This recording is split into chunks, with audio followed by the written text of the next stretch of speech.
अस्सलामुअलैकुम सामीन। 6 शाबानुल मुअज़्ज़म की तारीख़ शुरू हो चुकी है। 26 फरवरी है। ख़बर का उन्वान है दिल्ली के नायब वज़ीर आला गिरफ़्तार।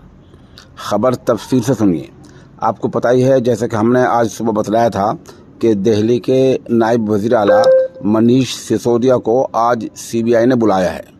CBI ने उनसे कई घंटे अपने दफ्तर में पूछताछ करने के बाद उनको गिरफ़्तार कर लिया है। बताया गया है कि एक सीनियर अफसर ने शराब नीति घोटाले में उनका नाम लिया था। इसी बुनियाद पर आज CBI ने उनको गिरफ़्तार कर लिया है। शराब नीति क्या है? शराब के ठेके देना और शराब में मुलाजिम रखना और शराब के टेंडर देना और शराब के कारखाने, ऐसी बहुत सारी चीज़ें शराब नीति में हैं। तो CBI का कहना यह है कि शराब नीति घोटाले में मनीष सिसोदिया का नाम भी शामिल है।